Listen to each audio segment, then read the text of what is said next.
Lesson 32, the birth of quantum mechanics. So this lesson and the next few lessons, they're part EMR, part atomic physics. They really belong to both units. So we're going to consider this part of the EMR unit.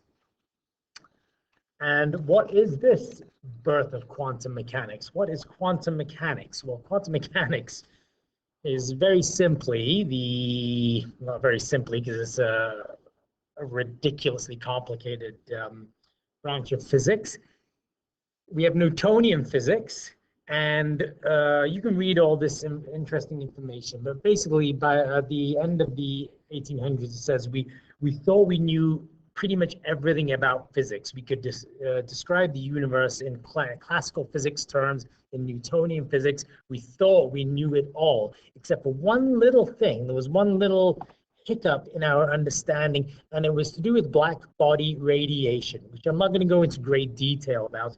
You should really go onto YouTube and Google the ultraviolet catastrophe and watch a video on that, and it describes basically what black body radiation is and why it was a problem. And basically, physicists with black body radiation, they thought that as an object he absorbed energy and then re-emitted that energy, that they would see a graph like this one here.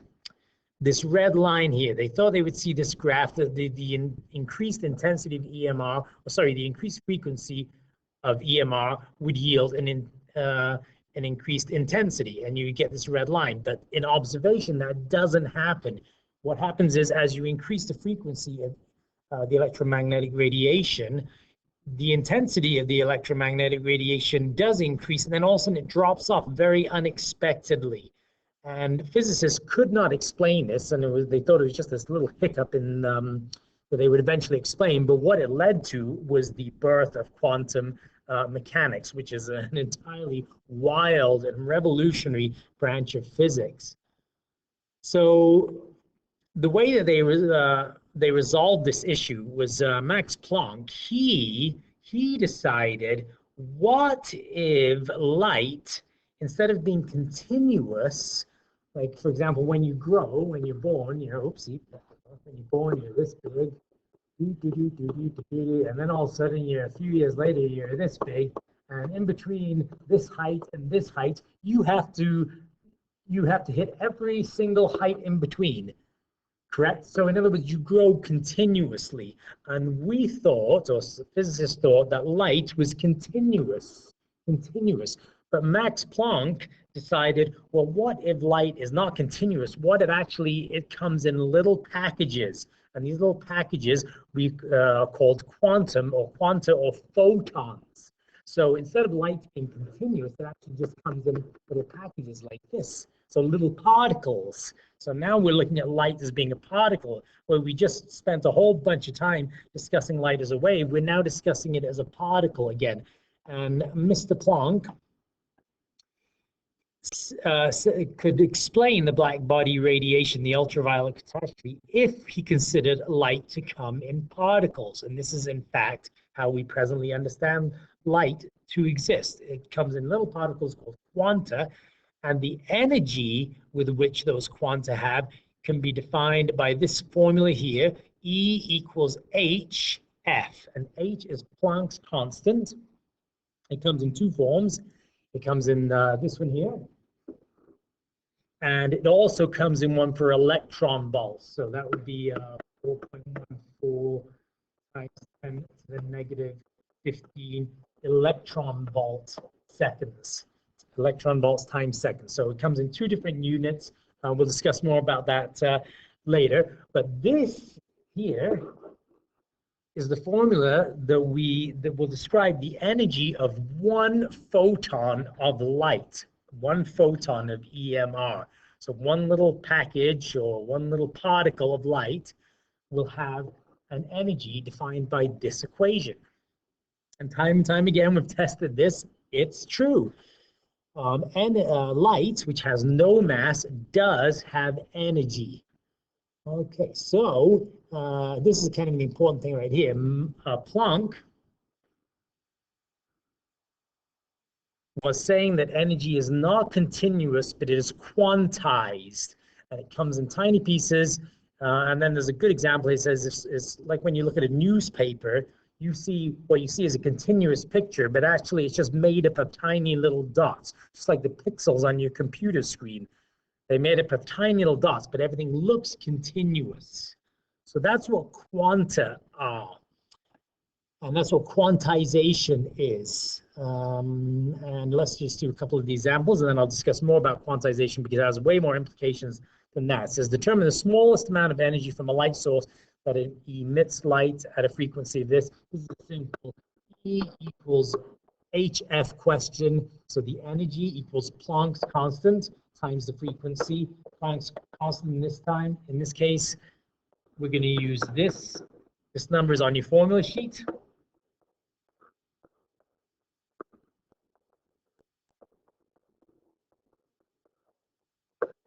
We're going to multiply by the frequency, and we're going to come up with an answer of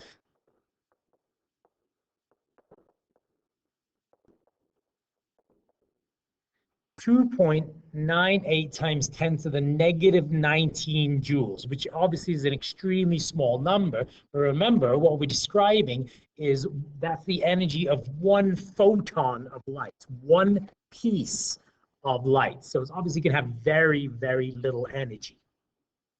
If you wanted to do that in electron volts, then you would simply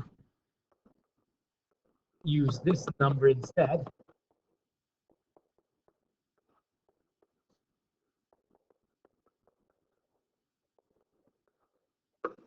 And that you turn out to get much easier numbers, 1.86 electron volts. So one photon of light at this frequency here is 1.86 electron volts of energy. And we will come back and explain electron volts in greater detail.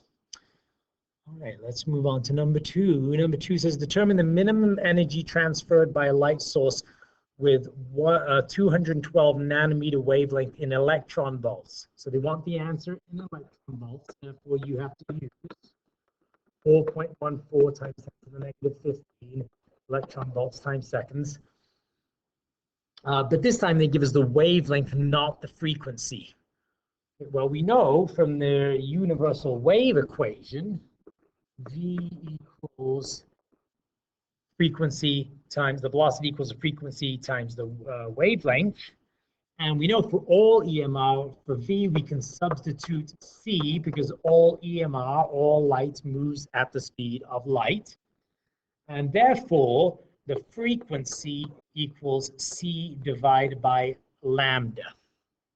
And at this point, we can figure out the frequency by plugging those numbers in, or let's do this the more eloquent way. We can also say that H E equals HF, and if the frequency equals this, then we can substitute this in here and get this formula, which is on your formula sheet. Both of these are on your formula sheet, I believe. E equals HC over lambda, so now we can just plug those numbers in.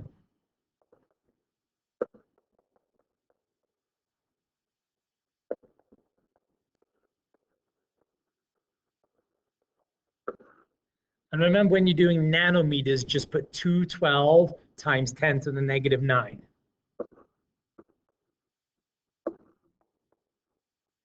Or you could do 2.12 times 10 to the negative 7, but people get confused. So just put 212 times 10 to the negative 9. Plug those into your calculator, and you end up getting 5.86 electron volts. Okay, so that's the energy for one piece of light that has a wavelength of 212 nanometers.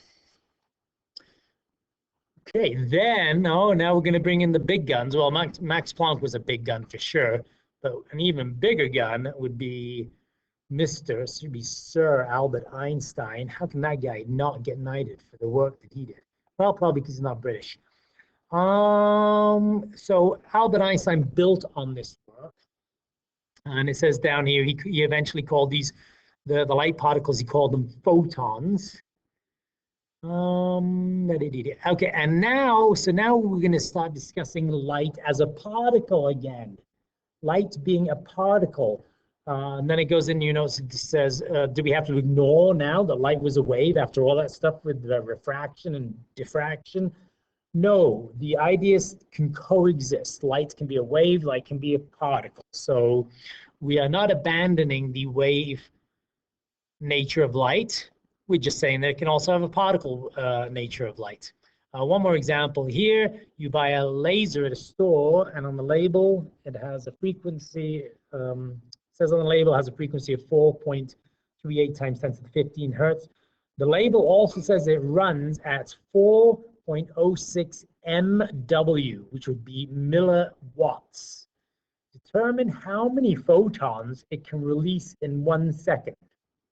Now, one thing I kind of forgot to go over, so I just kind of backtrack, was when we see this formula here, as we said, it really is that's the energy for 1 photon of light. So some people put an N there, and this N represents the number of photons. Because if HF represents the energy for 1 photon, and I have 50 photons, then I would just multiply that energy times 50 and get how much energy does 50 photons of light have. Okay, so just to clarify on that, now let's go to the formulas that we have. Equals HF, and we're given the frequency, so we can calculate what is the energy of 1 photon of light. And the question is asking for determine how many photons it can release in 1 second. So photons per second. So first we'll plug this number in. We'll go with a 6.63 e negative 34.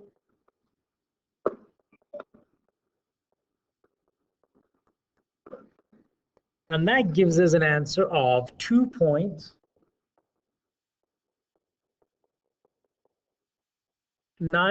times 10 to the negative 18 joules per photon. Now, normally you don't put joules per photon for the answer because it's assumed that it's joules per photon. But I'm just going to put it in there because it will make the question a little easier to understand. Now, that's not what the question is asking. The question says determine how many photons it can release in 1 second. Well, let's look at this number here, 4.06 milliwatts. So 4.06 milliwatts would be 4.06 times 10 to the negative 3 watts per, sorry, not watts. Yes, watts. But let's call it, it's not watts, it's watts. But what is a watt? A watt is a joule per second. So if you remember from physics 20, I'm just going to do down here, power equals work over time, and the units for that would be joules per second. So a milliwatt is times 10 to the negative 3 joules per second. And the question is asking, we want to know how many photons can it release in 1 second. So you can do, this is a great example of how you can use unit analysis. If we want, whoopsie, we've got these two numbers here. We want photons per second. If we want the number of photons per second, then that can be calculated. We've got photons here on the bottom. So what I'm going to say is 1 photon over 2.90 times 10 to the negative 18 joules. And then I'm going to multiply it. Again, this is classic unit analysis. I want to get rid of the joules, and I want to replace it with seconds, and then I'm going to multiply it by the 06.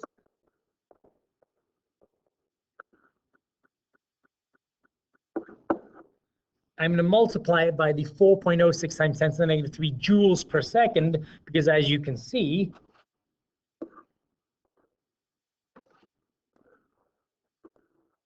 The joules cancel out, leaving me with photons per second. And then the mathematical operation that I'm going to do there is going to be 4.06 times 10 to the negative 3 divided by 2.90 times 10 to the negative 18. And it turns out to be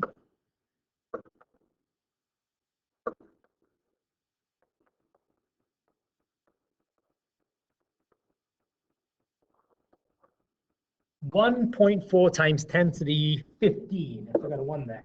15 photons per second. So that is a stink load of photons every second. It just goes to show how many photons are in a very small amount of light. Okay, so that wraps up lesson 32. Hopefully your interest is piqued for the rest of this unit. It's going to go, you're gonna learn some crazy things in this unit and the next about how quantum mechanics works. Bye for now.